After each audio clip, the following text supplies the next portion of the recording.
is pretty. Well, I'm back up to that timber showed you here a while back. Let's see if I can find another antler or two and explore a little bit more of what I missed the last time. So, let's see what we see. This place is a highway though for deer. Some of these tracks look like elk. Huge. We had a pretty good windstorm here a while back, so some fresh uprootings, some timber down.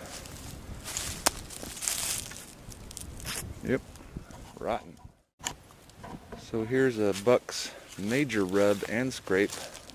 Rub, rub, rub, rub, another rub, rub, scrape. So this is his territory. That's a good spot to look around. He was definitely staking his claim here. Wow. So if you're an avid bow hunter, and you probably know this, but what I found over the years, taking a lot of deer, the buck sometimes will run directly to where their rub or scrape is. I think I've had 3 that I found within 15 feet where their rub or scrape is. So I think it's kind of like their safe zone or their spot, you know, or they go towards water. That's another habit of theirs, but I don't know if that's scientific or not, but it happened to me, so I'll take it as yes. It's something. So the first time I came in here, I was just kind of making ground and trying to figure out the lay of the land. So today I'm going to do more of a kind of a wide switchback, and then you can kind of,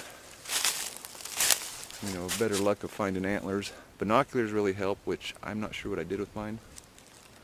But you just do little switchbacks through the timber and just keep scanning, and eventually, or most of the time, you find something. So we're going to do that today, see what we can find.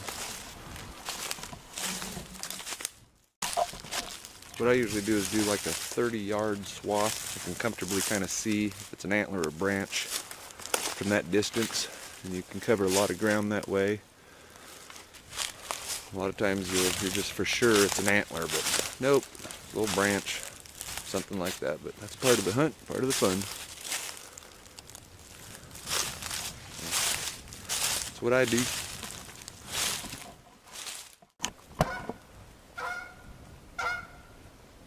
Morning.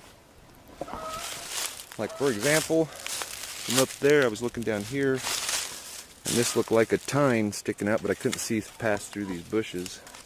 So, false alarm. Keep looking. I think what's exciting about coming into old timbers like this, I mean, a lot of these trees, yeah, they're not very old, but you know, you got big oaks down there that have been here. I guarantee you a native was, you know, chipping out a flint tip under the shade of that tree not 200 years ago, probably a little bit more. And a team of archaeologists came in right here and started digging. I guarantee you this was one heck of a camp at one time, sitting high on the ridge, water down below. And there have been some dandy spear points found in this area. There's a mushroom. So it's kind of cool. It's exciting for me. If you're a woodsman, you understand. That deer was very angry at that tree. Another thing about flint, the flint in our area is not very good. What I call glacier flint. And you know, the glaciers were clear down in this area, and it pretty much crushed everything up, kind of ground it, compressed it. So it's kind of a conglomerate flint. Chip's terrible. It's compressed so much and mixed with other rocks and minerals, it's really hard to work with. So anybody got a good chunk of flint want to send me, I'll take it.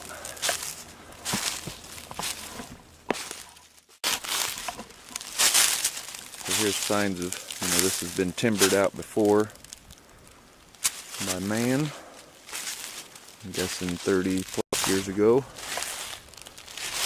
But I don't know if you're like me, but I always like to imagine what it was like before, I don't know, us white men were here. I know a lot of these trees weren't here. Most of the Midwest, of course, is just grassland, buffalo and antelope. Hardly any of the trees you see in the Midwest were actually here, were planted during the Depression to keep from soil erosion. But these are some old timbers, some of these. It's pretty cool. Another good rub.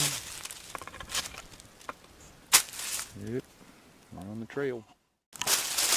And just about 20 feet away, here's another good rub. You betcha. I'm just going to ramble a little bit. Don't even know if I'll put this in a video, but let you know a little bit. First few decades of my life, I grew up in the Southwest, primarily New Mexico and southern Arizona. I was totally immersed in native culture. My grandmother actually was a Papago school teacher for 30-something years. And I went to school with the Apaches and Papago Pima. And later in life I worked with some Navajos. Graciously was invited to a few Navajo homes. Learned a little bit there. That was really awesome. So moving here, it's trying to learn about the native cultures here. Kind of like a new chapter. I've always, since I was little, been involved in primitive skills. And just recently re-sparked some memories watching some other videos. My dad's gave me a first book, was Primitive Survival Skills by Larry Dean Olson. Man, I love that book. Looked at it every night, every day, studied it. I think I was like 11. I made my first hand drill fire, you know, and it was like, hey, cool, it does work, you know. I didn't celebrate it. Didn't think it was such a big deal. And then, you know, chinked around with some rocks in the backyard, making little flint tips, made a self bow and one arrow. And I hid it because I thought my parents would get mad later, finding out they would have been ecstatic. But I love primitive stuff. That's my thing, man. And just knowing how they made stuff, making tools, making your own, whatever you need. And I'm very confident in what I do now, I think, from doing that. My theory is if somebody's done it before, I can too. So, just little tidbits. For a small stint, we lived in way out in the desert, south of Casa Grande, Arizona. And I had a blowgun. And my mom was working 2 jobs.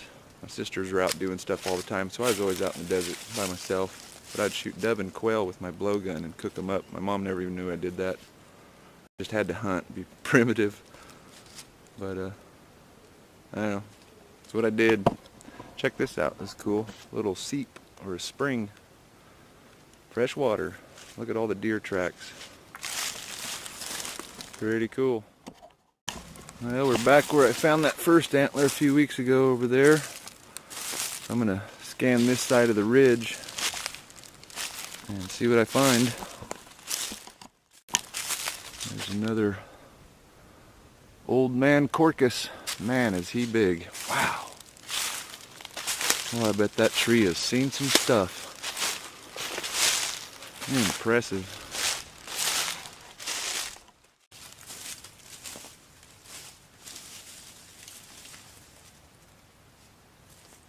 Big dude.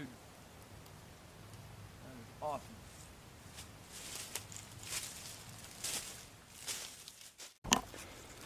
Somebody almost killed it with the barbed wire at one point.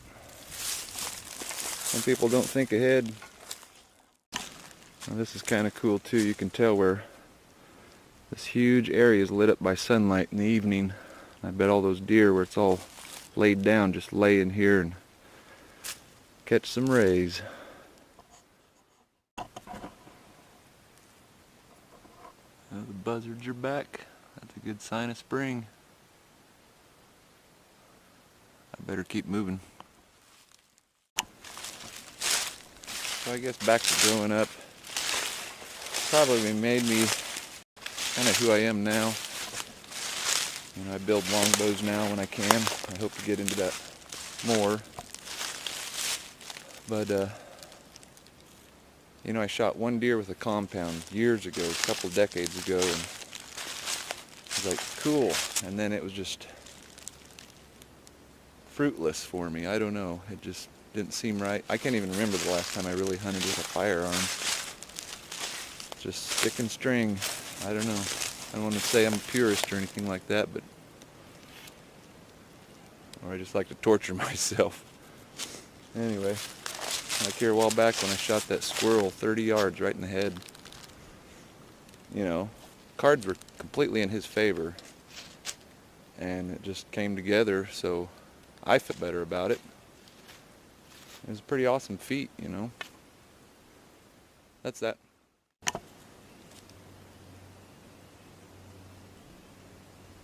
I hope you can hear that. Those are frogs. Tomorrow's my birthday. That's a pretty good present. That's pretty cool. Check out the size of this rub.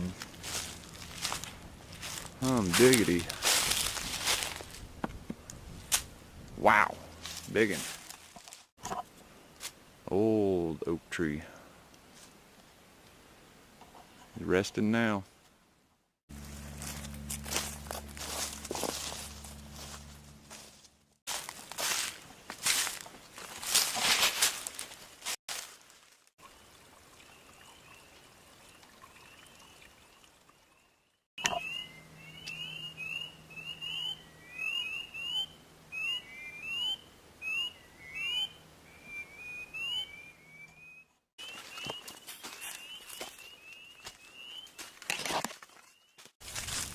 See? I thought that was an antler. Well, I know that wasn't exactly thrilling or exciting, but nice little walk. Seen some signs of spring coming. Pretty cool. And a little tidbit about me, maybe a little bit. I'm gonna come back and fish this pond soon and see what's in here. It's beautiful. Well, thanks for watching. If you liked it, like it, subscribe if you haven't. And maybe the next one will be a little more thrilling. Talk to you later. All this is missing is some buffalo, elk, and antelope. Here's a potato.